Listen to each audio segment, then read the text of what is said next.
I will start. Good morning, good afternoon, and good evening, wherever you're joining us from, and welcome to this RemitScope webinar.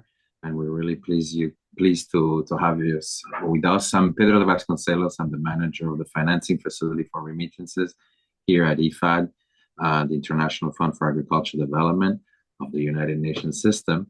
It's great to have such a diverse audience from the registration. I see many of you are still joining, but we are joined by regulators, financial service providers, policymakers, researchers, development practitioners, and I would like particularly to welcome our colleague from the Central Bank of Uganda, Minila Lukwago Insingoma. She's the Director, Statistics Department of the Central Bank of Uganda.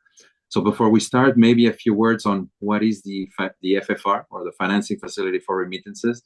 It's a multi-stakeholder donor program here at IFAD.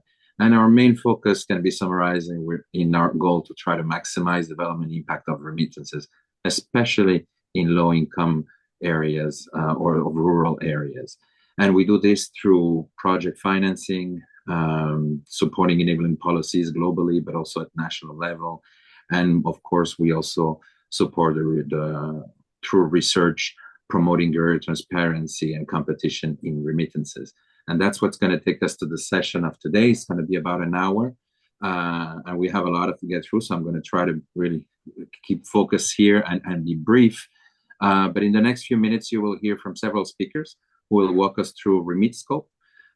We'll cover how the platform works, what kind of insights it's offer, how it can be used. Also hear from regulators and remittance service providers about the role in data in their work and their experience with RemitScope, as we've been having now over more than a year. So before we begin, also a few logistics. Please use the chat to drop any questions or comments that you might have during the session. There will be a Q&A session at the end. And if we don't get through these questions, you'll be able to follow up by email by sending them to us after the webinar, and we will try to address those as much as we can. And thanks, by the way, to many of you that have submitted already some questions during the registration. We already included this in our discussions, so we hope that you will get your answers. But at the end of the survey, we'll also include a feedback survey. So if you can kindly take a few moments just to fill it out, it will really help us improve for future webinars in this respect. Sarah, my colleagues, and others will explain what RemitScope.org does, but maybe I would like to just highlight some of its principles, features. First, that it is a free online platform that consolidates remittances-related data. It really, at the end of the day, serves as a central repository, bringing together information that otherwise is scattered in multiple sources.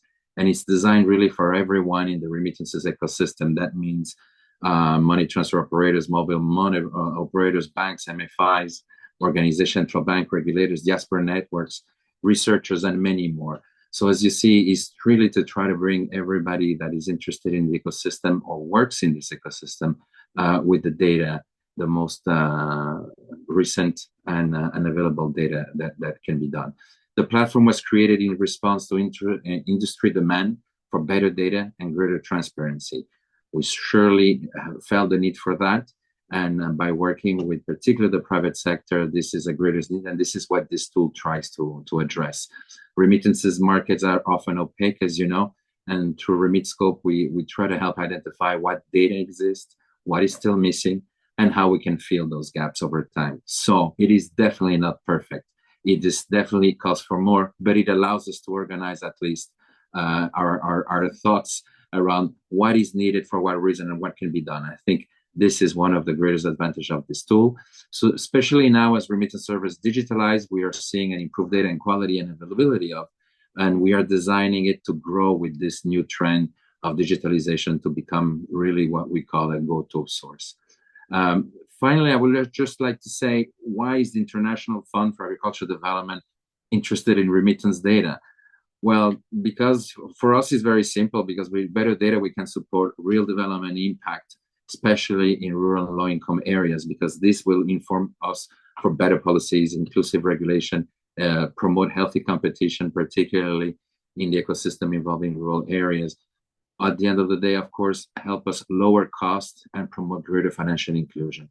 So these are just a few of the advantages that allow us to make better strategic decisions in our projects, but in our strategy to maximize the development impact of remittances. So, colleagues, thank you again for joining us today. I will hand over to Sarah Ugo. She's the FFR Senior Technical Specialist and our FFR Head of Research, and she will, with my colleagues, chair this session and manage also the aspect of the question. So, without further ado, Sarah, I'll give you the floor. Thank you very much, Pedro. Good day, everyone. Ladies and gentlemen, as Pedro said, my name is Sarah Hugo, and I'm Head of Research Knowledge Management at the Financing Facility for Remittances here at IFAD. It's a pleasure to be moderating this session here on RemitScope this afternoon. We have a really full agenda, so without further delay, I'd like to move straight to our first speaker. I'm delighted to welcome Ms. Millie Nalukwago Isungoma, who is the Director of Statistics at the Central Bank of Uganda. Millie, it is a real pleasure and privilege to have you here with us today. And today she's going to be speaking about data and why it matters, a topic really central to our discussion. So, Millie, thank you. Over to you. Thank you so much, Sarah. Thank you, IFAD, and all the organizers of this webinar. It's an honor to join you today from the Central Bank of Uganda. And I want to share with you a bit of experience on why data is very important and remittances data. So as a country, and I know similar to all other countries, we look at remittances, it's twofold. One, Pedro has talked about it, the financial inclusion, and the other, as a central bank, we are looking at it as a possible source of reserves for our respective countries. And we also work together with the ministry to see that our skilled labor, as our skilled labor goes out there, we can monitor, we can track, and we can support them to repatriate the funds back home and support the less needy, and that in that way we work on the financial inclusion. So with Bank of Uganda, we are predominantly a regulator that collects remittances statistics. We are a remittances statistics provider, and we compile it using the BPM6, the balance of payment manual 6 framework. So our current practices and what is unique with Uganda is we have two methodologies. We have the methodology where we collect non-survey data, and that's from the remittance providers and the MTOs. And why is this important is that from RemitScope, we can see that MTOs, remittance providers, are the users, and on the side of the regulator, you're the suppliers of this information. So the data, it's very key. So what you give us is key because it's what goes into that tool that is a comparative for all of us. So that is very critical. So we have a template as Uganda, which is consolidated and aggregated. We send out to the remittance providers who then input information. We aggregate this information and it's submitted on a monthly basis. And we use it to fill the gaps from the survey. Now, the survey is our second method. From the survey, we collect a sample working with our Bureau of Statistics in Uganda, and we do a survey across the whole country where we collect information that may not appear within the information we get from the RSPs. And some of this is the remittances that come in kind, and some other characteristics, demographics and things like that.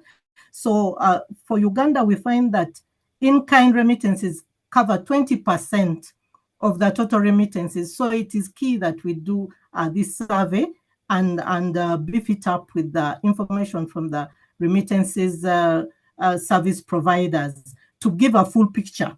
And with this, we wouldn't want to get into RemitScope and we have half information. So the survey is very key to us.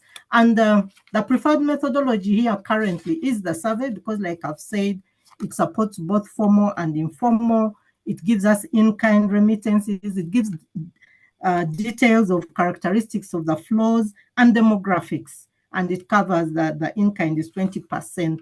We disseminate this information through the Bank of Uganda website under our balance of payment statistics, and we also have a very good detailed annual personal transfers report. You can find it on our website. It gives quite a lot of information, and for the RSPs that are interested, I know for a number of you, you've used it, but you could look at it and see.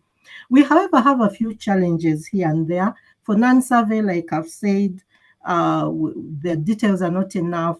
Sometimes we find misclassifications. So it's important that the RSPs are keen on how we are classifying remittances. Then the non-survey doesn't have in-kind. Whereas when we get to the survey, it's very expensive. It's about $100,000 US for just a survey a year. And it takes a lot of time. It is so lagged.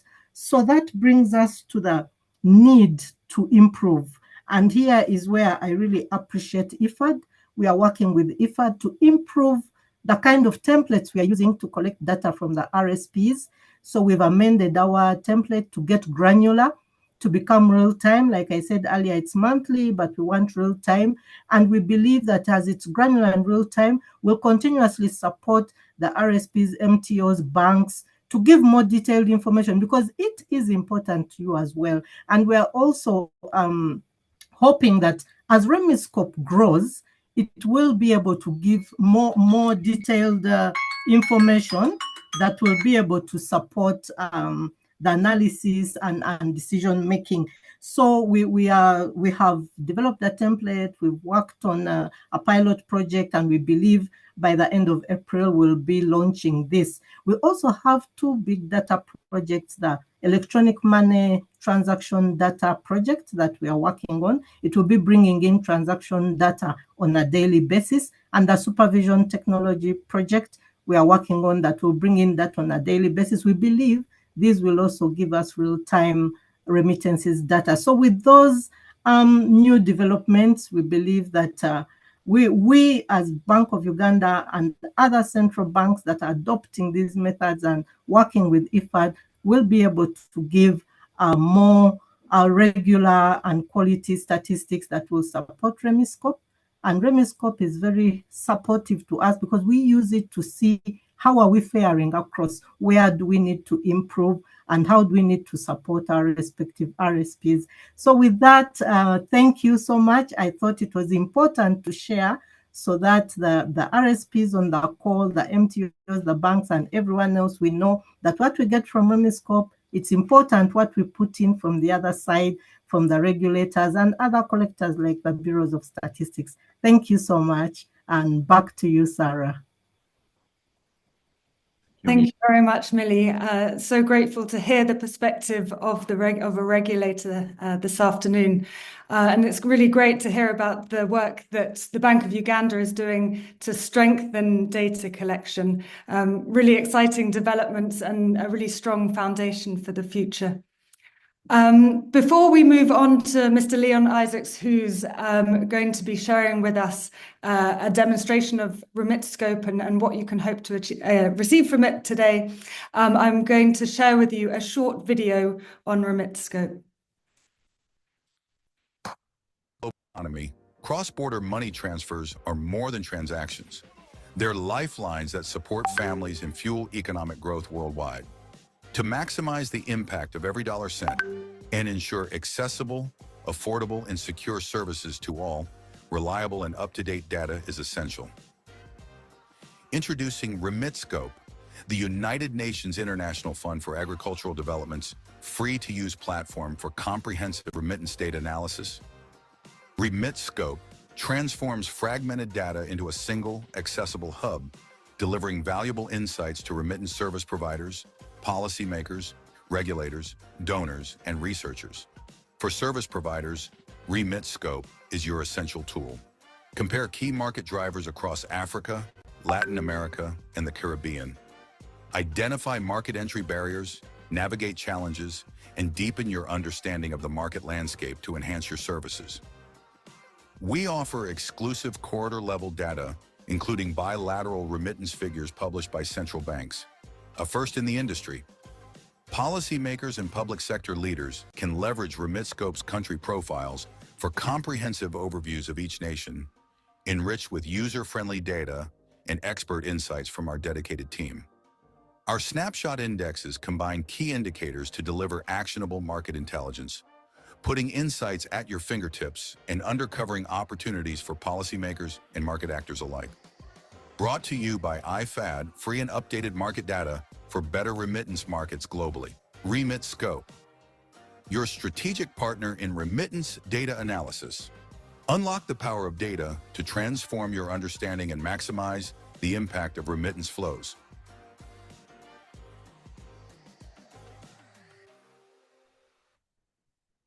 Perfect. Thank you. Now I'm going to pass you over to Mr. Leon Isaacs, the part of the webinar that I think we're all waiting for. Leon is the CEO of DMA Global, which is a consultancy firm that specializes in remittances, payments, and financial inclusion. And DMA Global has been working with IFAD to develop the RemitScope platform. Leon, we're very pleased to have you here with us today. And please take us through what users can expect from the RemitScope platform and how they can make the most of it. Thank you. And please, everyone, remember that the Q&A chat function is there to pose your questions that we can then come to at the end. Leon, over to you. Great.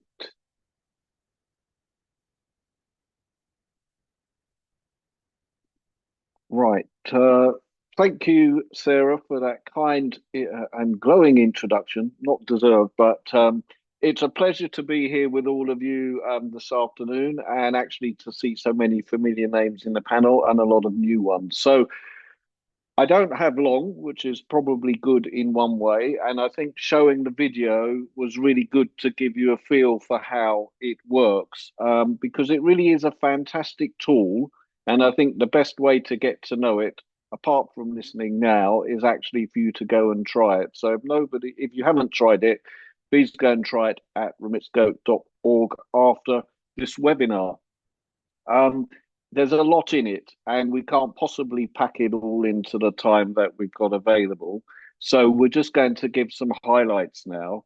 I think, secondly, probably I was asked to do this because I'm not the most tech-savvy person out there. So if I can make it work, I'm sure everybody on this call can make it work for them really well. And then thirdly, you'll notice as I go through this is a very old-fashioned way of doing it because I'm using PowerPoint slides rather than anything else. And that's really just because I'm not so confident on my internet here lasting. It's nothing to do with the site. So I would encourage you to go onto the site. So what I'm going to do, hopefully, is just to run through a bit about the structure of the site so you can understand how it looks and feels and the layout, and then to focus on some of the key areas. And these you'll see listed here, but particularly the country profiles, but then some of the themes around digitization, the operating environment, and so on. And then finally, Pedro already alluded to some of the ways that we can work together to really improve RemitScope as we go. It's great now, but it will be even better in the future if we all work together. So just before showing some of the slides, I just want to get rid of that altogether. Let's look at some of the key features on this. I think, first of all, the aim is, and we have a lot of data on there, for individual countries up to 100 different variables, and we cover in depth 70 plus countries already. So there's a lot of information there. It's quite disparate. So the idea is to bring it together and standardize it across a number of different ways. So one would be across the different markets and countries, so we can compare it at that level, but also regional levels, sub-regional levels, and other areas such as regional economic communities. One of the key things by standardizing it is that we enable comparisons to be made across countries. And this can be helpful for all different sorts of stakeholders, whether it's to understand where there may be best in practice, so there's peer-to-peer learning, but also to help private sector operators understand where the best business opportunities may be.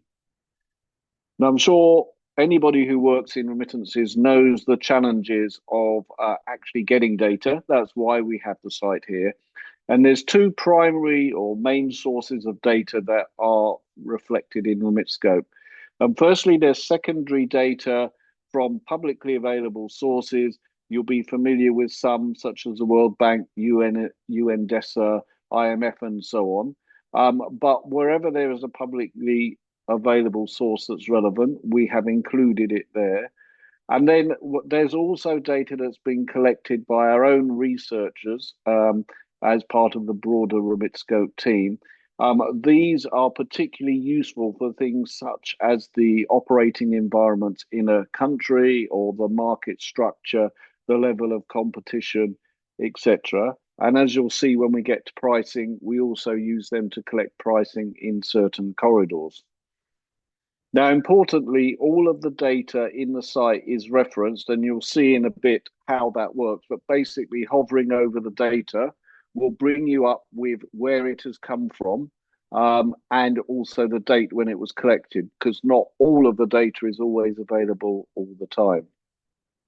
And then finally, as we've mentioned, it's a work in progress. So we need to make sure that it grows as new data becomes available. So let's go into the site. When you click on remitscope.org, you'll come up with a screen that looks roughly like this. And you'll see that there's three regions reflected at the moment. One, Africa, Latin America, and Asia. So Africa and Latin America are live, and you can go and get a lot of information on those now. Central Asia will be being added relatively soon during the early part of this year. If you look at the bar at the top, you'll also see the two right-hand columns. One is about and one is resources. Both of those are areas for you to go to get more information on how to navigate around the system. And basically, if you get stuck, that's where you would go. But I think it should be quite straightforward. So let's say that you've just arrived at the site. The first screen we would recommend you probably go to is a country profile screen for a country that you're particularly interested in. So in this particular case, we have chosen Ghana. No particular reason, but we know we have good data there, and it's an exciting country. And what you'll see is basically you can select any of the countries in the continent that you want. And then you go down, and we'll go through each of these areas, but you'll see it's split into sections so that you can go to the particular area that you want, whether that's the background on the market, the remittances, migration, and so on. And I think, that's really clearly set out and quite easy to navigate. So you come first of all to the if we go down, the snapshot really gives you very high level some key indicators. So the level of financial inclusion, what are the size of the flows, outflows and inflows, and so on. Then if you just scroll down a little bit, you get to this area that's circled here. And this is something that is unique to RemitScope. This is actually based on indexes that have been developed, and we'll talk about in a little bit. But basically, they pull together some different pieces of data that have a common theme. And you'll see within that, you can actually see where the white dots are. That tells you where that particular country sits compared to the other countries in that region. So in the case of Ghana, you can see that remittances are relatively important. It's actually the 10th highest score out of 45 measures for the continent.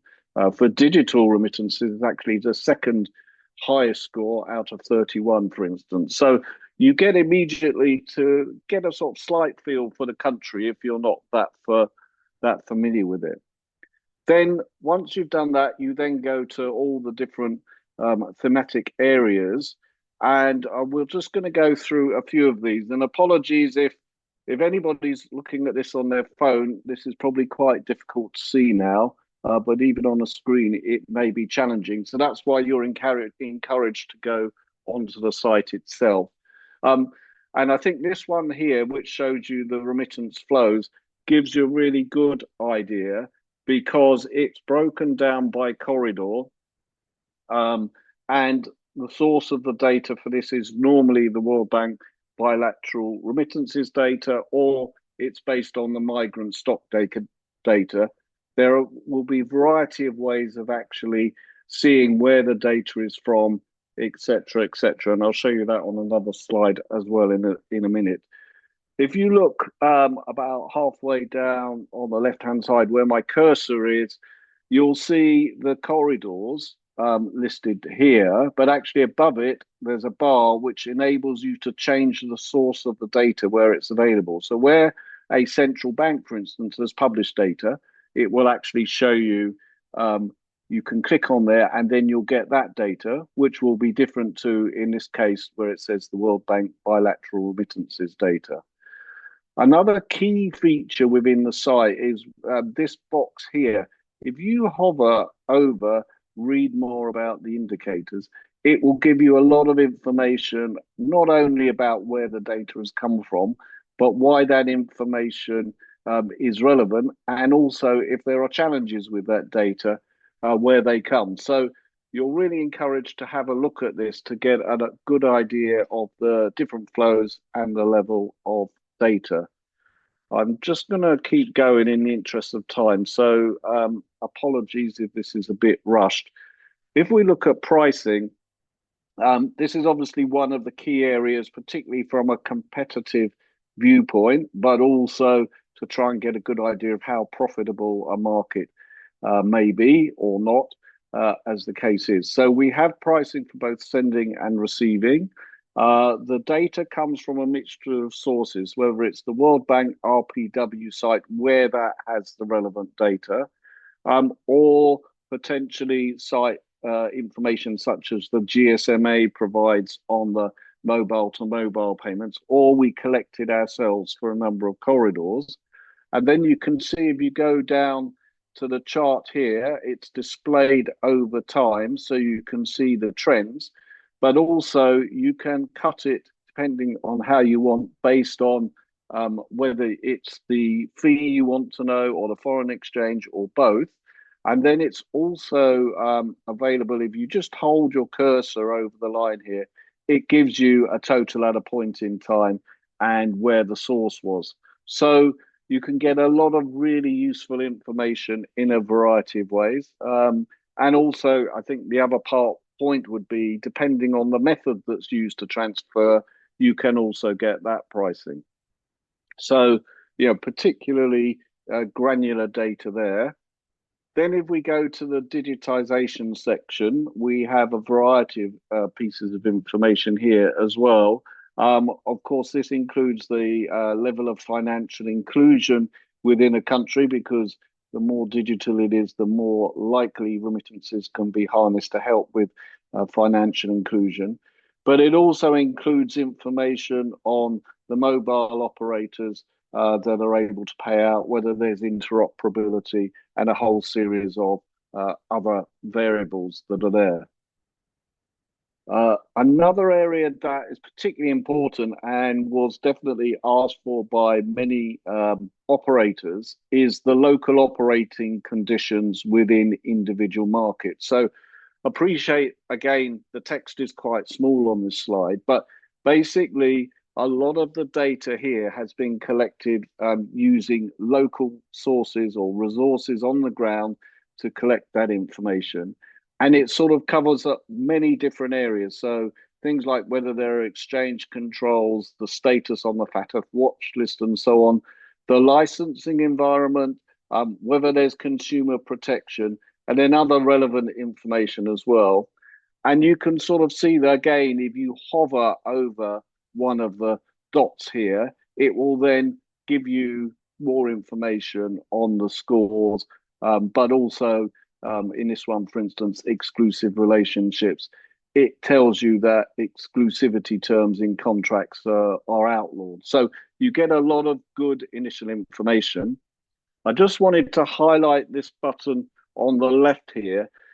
All of the information in RemitScope is evolving. So if you see something that you feel it could be updated, or there's something new comes in, we would really encourage you to click on this button, which will take you to a simple form where you can advise us that something needs updating, and we will do that. So we made that quite easy for everyone. If we then go to the next slide, a different section is the operators and payout partners. This gives you an idea of what type of businesses are allowed to operate in that country and which are not. And then also goes into how well covered it is, which will help you to actually identify potential partners. And then again, if you hover over the button, so you probably heard me say hover a lot, but hovering is one of the key things to do here. You get a lot more information at your fingertips. Finally, in this section, if you scroll to the bottom at any point, there'll be two buttons that are quite useful. One is the Collaborate with Us button. So this is where you can share any relevant information or updates that you think would be useful to us. And then the other one is actually the signing up one. So this is when there's any major data upload or something in a particular area, you will get a notification and then you can go and find it straight away. So that briefly is the country profile section. And if you have a look here, we're back to the sort of the main menu piece. If you go to the themes dashboard, here we were in country profiles. Now, if you clicked on themes, you'll see there are a number of titles here. You'll notice that all of these titles were what I already talked about for the country profile.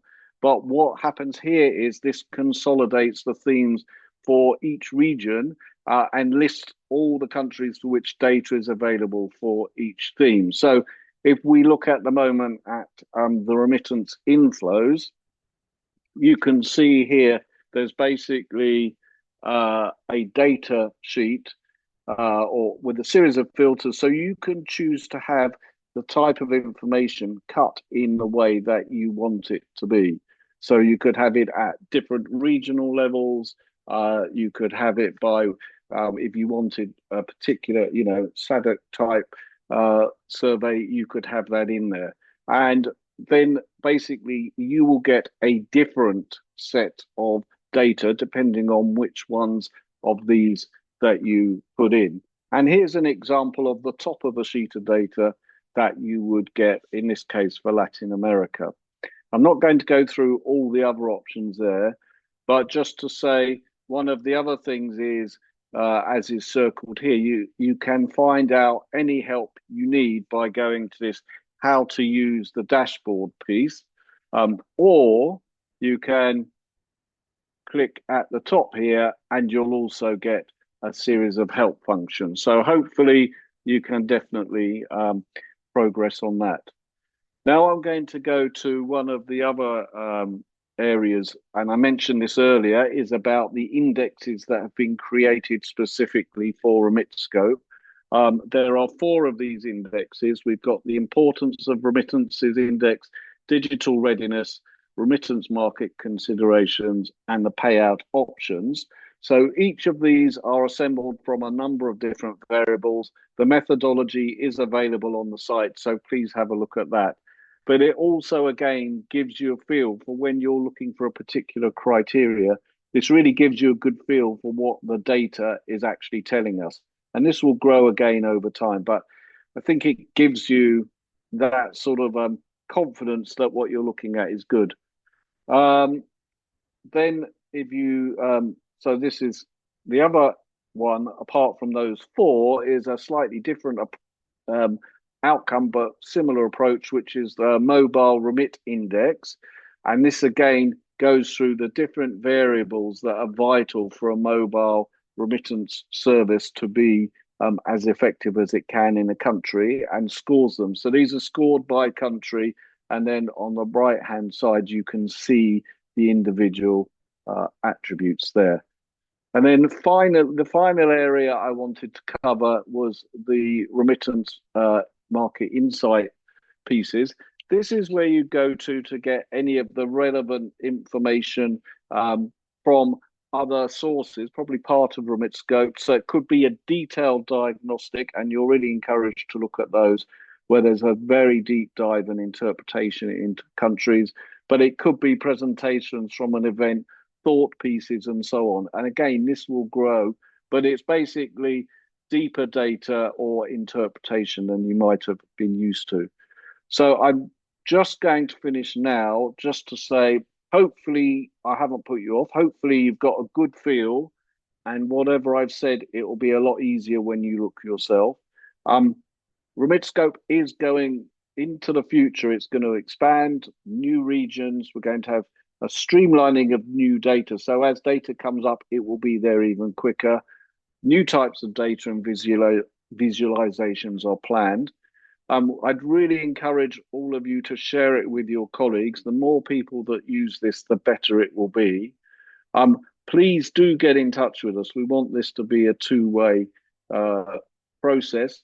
We got to where we are because of fantastic involvement from regulators, people in the industry, and so on. So thank you for that. And it's brilliant where we've got to, but we can do so much more. So just please keep talking to us and tell us what you want. This is a tool for you. It's not a tool for us. And I'm going to stop there, Sarah, before the whole hour is up, and hand back to you. Thank you very much, Leon, for that insightful and comprehensive walkthrough of the RemitScope platform. We're now going to turn to the private sector in order to hear firsthand from those working directly in the remittances industry, who will be sharing briefly their practical experience of using RemitScope and what the platform means for their work and the wider remittance ecosystem. So first, let me introduce Nika Naghavi, who is Director of Deals and Strategic Partnerships at ZEPS. Nika's been working in the remittance industry for a long time at GSMA, on Afrique, and now at ZEPS. So Nika, pleasure to have you with us this afternoon. Please, could you speak to the importance of data for the private sector, how you have used RemitScope, and possibly, if time, what you would like to see more of? Thank you. Perfect. Thank you so much. Thanks for the intro, and thanks for having me today. As Sarah mentioned, I've been in the industry for quite a while. If you could not see from the way I look and guess my age, but I've been around in both public sector or non-profit sector and also in the private sector, both at UNAFRIC, formerly known as MFS Africa, and also now at ZEPS, wearing different hats from aggregators to the kind of consumer-facing side and to basically more non-profit and data-driven side of things. And I first started leveraging RemitScope shortly after I joined UNAFRIC, and we were looking at our strategy broadly about different markets. Do we know the markets in deep enough? Do we have the wealth of knowledge that you need to have if you're thinking about the strategy of entering a new market or expansion strategy? And it's a treasure hunt of data. It has all of the key information that you need to make a strategic decision. And it has the depth of information to go really deep and think about customer segmentation, think about how you navigate certain things such as regulatory environments, such as managing the competition and promotion and issues such as financial literacy, education, and how the market is ready. And in different aspects, but also very focused on remittances as well. I've used the database both in UNAFRIC and also in ZEPS in different capacities and aspects, and I'm one of the more probably engaged and high engaged users on RemitScope, and I've really advocated for RemitScope for many years, and a lot of my colleagues are using it as well. What I would like to see more is more countries being added. As Leon mentioned, there is a bit of gap in certain regions, in certain countries. And I would like to also see if certain data points such as transparency on pricing, as well as unit economics, and how people drive their businesses can be added to the database as well. Thank you. Thank you very much, Nika. Now, if we can hear from Mr. Sait Cissé, who is Commercial Manager at APS International. APS International is a money transfer operator to the Gambia, as well as other countries in Africa, as well as a wallet provider in the Gambia and a Sharia-compliant microfinance institute. Sait, as a user of RemitScope, please could you expand on how the tool is useful for you? Thank you. Pleasure to have you with us. Sarah, and thank you for organizing this forum for us. We all know that currently data is the new gold in the new world order, and it's important for our customers to make choice in terms of choosing which platform to use for remittances. It's important for the investors who might want to invest in our companies. It's important for the regulator in terms of risk-based supervision, but most importantly, data is important for management in terms of decision making. APS wants to expand its market share. APS wants to expand its sending countries. APS wants to expand its destination countries. How do we make that decision? We have to rely on data tools, data banks such as RemitScope, where we will go in there, have a look at what the statistics says, have a look at what the data says, and then we will be able to make a decision, an informed decision for that matter, in terms of which country do we need to go to? Where is the Gambian migration population? Where is the African migration population? Which countries do we need to target next? And in those countries, what are the channels available? What is the pricing? What is the cost? How do we position ourselves as a company to make sure that we manage the competition, to make sure that we are able to support the African migrant communities remitting transactions back to the African continent? In terms of APS, we use RemitScope for strategic analysis in terms of our expansion project. We use it for benchmarking in terms of seeing what we are doing compared to other operators, like Leon demonstrated. When you go to the countries that you are interested in, you would see who the operators are, what they're doing, what the regulatory framework or the environment is. We also use it for market intelligence in terms of case studies. I remember before APS launched our wallet, I used RemitScope to do a case study analysis on Kenya, and I was able to go to Kenya to study Safaricom, which is M-Pesa, and that was one of the reasons why when we launched our wallet in the Gambia, it became a success, because we took RemitScope data and then extrapolated that into decision-making tools. In terms of RemitScope and the Gambia, which is our main corridor, what we would need to see more of is probably sharing of more information. Sharing of data from the central bank. The Central Bank of the Gambia collects remittance data from all the operators to the Gambia on a monthly basis. We all submit data to the central bank. However, some of this data is not readily accessible, is not accessible on time, and it is also something that we need to make sure is free from bias. So data is only as good as its integrity. So it is important for us as a user of RemitScope to make sure that we provide valid data, provide accurate data, provide timely data to the collectors, which are central bank and yourselves, so that we are able to use that data and use it for strategic decision making, but also to support the environment, to support the industry, and make sure all players are informed as to what is happening in the remittance industry. We also use data in terms of pricing. For example, today APS is one of the lowest cost of remittance for the diasporans. Why? Because we have the MDGs, the cost of remittance, the targets are there. If you go to Gambia, for example, is on average at 8%. We said that is too high. For us, as soon as we look at our pricing model, we want to make sure that we bring that price down. The other thing that it's also important for us is in terms of digital readiness index. We look at what is the penetration, what is the mobile penetration in the Gambia, what is the mobile wallet penetration, what is the financial inclusion coverage in the Gambia. And these are the tools that we use from RemitScope to make sure we position ourselves and how do we do our market strategy in terms of deploying our services. And that is why today APS is one of the leading companies in the Gambia in terms of microfinance, in terms of international remittances, and in terms of mobile money operation, in terms of APS wallet. Thank you. Thank you very much, Sate, for that. Next, moving to Valdemar Jensen, who is the commercial manager for AfriMoney at AfriCell, also in the Gambia. Valdemar, as a mobile network operator with a mobile money solution, including cross-border remittances, how is RemitScope underpinning your business decisions? Thank you. All right. Thank you very much. Good afternoon, everybody, from wherever you are. With RemitScope, really, we are really appreciative of the work RemitScope has done, especially just as my colleague said, Mr. Said, we rely heavily on data. Now, data is key to every sustainable development that we need because it also helps us know where we are, not just as a company, but also as a country. Because yes, we all like to do the same things, but we know the market potential, try to help us know our competitors, especially like he said, the digital readiness and also our remittance market. Now, with AfriMoney, what we are a mobile company on the largest GSM network provider in the Gambia, which is called AfriCell.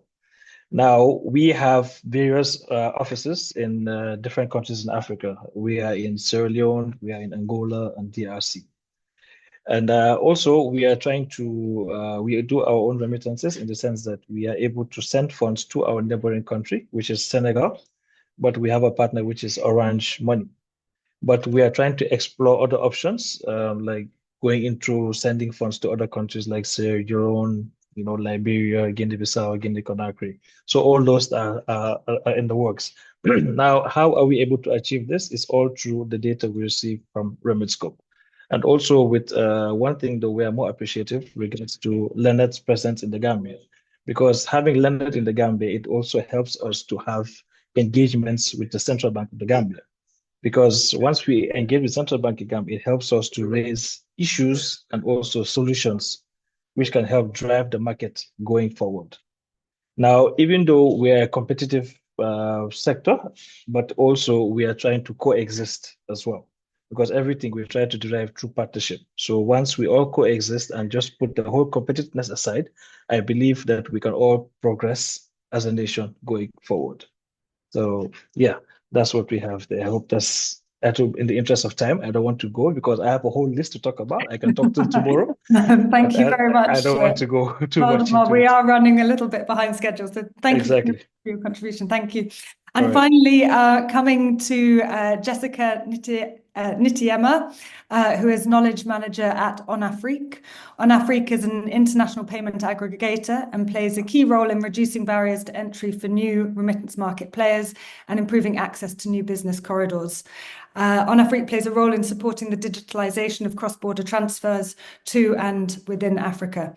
So with this in mind, Jess, please, could you talk us through your experiences of RemitScope and how it supports OnAfrique's business? Thank you. Thank you, Sarah, and thank you to all the speakers.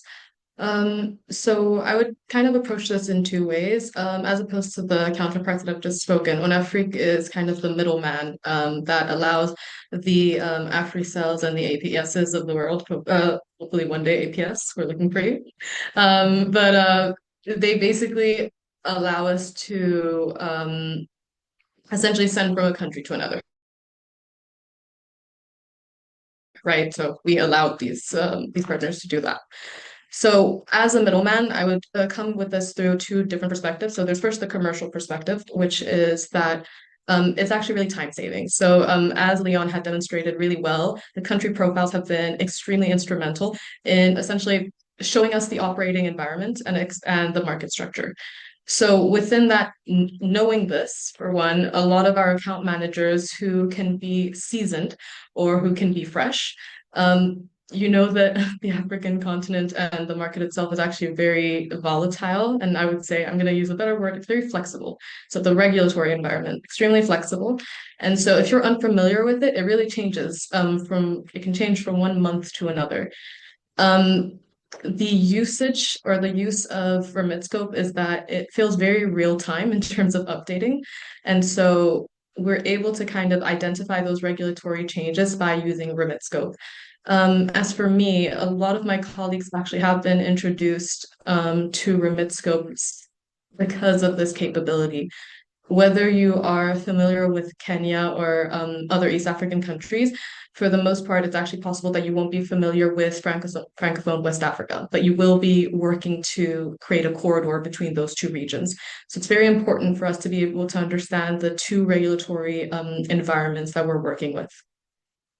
On the other end, there's also the marketing perspective that I would say. So our goal as UNAFRIC is to get as many customers as possible to create a large enough network so that we can send cross-border as easily as possible. And so having those insights into remittance service providers across Africa, because through the country profiles as well, you can see who's present in which country and who's a new partner actually that we might not have seen before. It's very useful for us actually to be able to see who flew under the radar and who we can identify within this country. And so actually in the past we've gotten a few of our new explorations in certain countries through RemitScope, and that's been extremely instrumental. It really helps us kind of like build our future strategy and also keep an eye on what's going on in the market. Yes, I would say that that's that's a good summary. Very much, Jess. Thank you, and thank you to all of you for sharing your insights on how you use RemitScope. Very insightful to hear practical examples. So now we are a little bit behind schedule, but we've perhaps got time for one question in terms of the Q&A. We received some questions at registration. And I think there's one in the chat as well. First of all, I'm going to pose to Leon. This question comes from Senfree, which is an agency working in this field based in South Africa from the registration process. So Leon, how do you ensure quality data inputs? And are there any plans to use regulatory data, for example, submissions by payment service providers for compliance purposes, to provide more quality data? Thank you. Great. Thanks, Sarah, and thanks to the team at Senfree for this difficult question. I mean, I think in terms of the quality of the data, well, let's say, first of all, we're gathering data from lots of sources, and then we're applying a sort of set of criteria about how good it is. But if it's coming from an international organization or whatever, at least the methodology is pretty clear. If it's coming from other sources, we're then going to have to validate it. And in most cases, we'll do that by talking to experts or people from the countries involved and gathering as much different opinions to make sure that that data is as good as it can be. But there are so many different variables, as you've seen. For each one, we're going through and categorizing what makes good data in this area and what makes useful data. I think in terms of going forward, and can we use transaction data? Well, I think, first of all, I'd say there's very few examples of where transaction level data is being collected for statistical purposes. It may be being collected for supervisory purposes, and one can see that, in my experience, the actual operators or service providers have access to fantastic data. But it's not being provided in a consistent manner. They're only responding to what they're asked to respond to. And it would be much better if we're using data coming from SupTech and all these types of areas to be able to, in the future, use transaction level data, which is submitted as in one go. Operators do not want to be providing the same data cut 5 different ways to the same general source like a central bank. And the best thing would be for data to be provided to a central bank as one file that is then divided and used for statistical purposes. There's a lot of issues around confidentiality and making sure that competitive situation is maintained by not providing too much data in any way that's compromised. But I think going forward, this is clearly the way to go. One data submission at a transaction level that can be cut and diced and impersonalized across the board. Good luck with all of that, though. I know Millie was mentioning earlier about some of the work they're just kicking off with the Bank of Uganda and IFAD. And one would like to think, if we're having this conversation in the relatively near future, that we've got some examples outside of Australia where this is really happening. So hopefully that answers it briefly anyway. Thank you very much, Leon. I'm afraid that we are out of time in terms of the questions and answers. We have received some in the chat and some ahead of this session today. So we will be responding to them via email. We will circulate them to all participants. And so please also share with us any other questions or queries that you might have. Finally, just to thank you all for joining us today. We hope that you found the session insightful and informative. I'd like to say a big thank you to all of our speakers for sharing their knowledge and perspectives, and to all of you for joining. We will also be sharing the PowerPoint and the recording following the session as well. And just on a final note, just to reiterate, as I think Leon